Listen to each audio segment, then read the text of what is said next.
সরিষা ক্ষেত, মাঠ জুড়ে শুধু সরিষা আর সরিষা।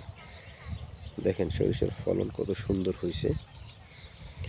এবছরের সরিষার ফলন খুব ভালো হয়েছে। দেখেন পেকে যাচ্ছে, যে পাক ধরছে গাছের।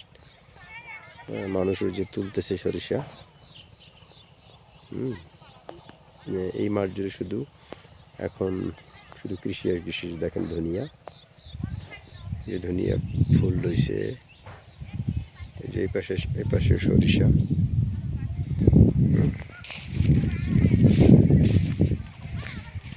এটা সম্ভবত, হ্যাঁ দেখেন, এটা আবার পেঁয়াজ। দেখেন এটা হচ্ছে পেঁয়াজ, এই টোটালটা পেঁয়াজ। এখানে আবার মরিচ। দেখেন মানুষের কৃষি, এই অঞ্চলের কৃষিতে খুব ভালো ফলন। এই যে দেখেন মরিচ, কি পরিমাণ মরিচ হয়েছে, ফুল কি সুন্দর মরিচ।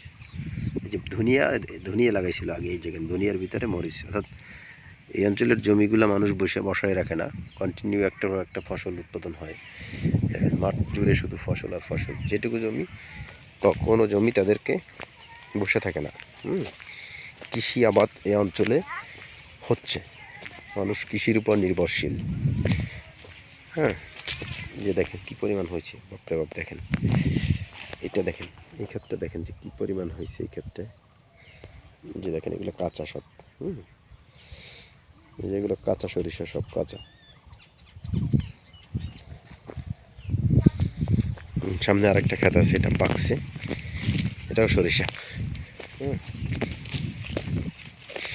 এই যে দেখেন এই একটা পাকছে, এই ক্ষেতটা একদম প্রচুর পরিমাণ সরিষা। মানে ধানের চেয়ে এখানে এই সরিষা, তারপরে ধনিয়া, পেঁয়াজ, রসুন, এগুলো উৎপাদন বেশি হয়। কারণ এগুলো যে এখন ভারে, সরিষার ভারে পড়ে গেছে। এই যে দেখেন এটুকু জমিতে কি পরিমাণ সরিষা।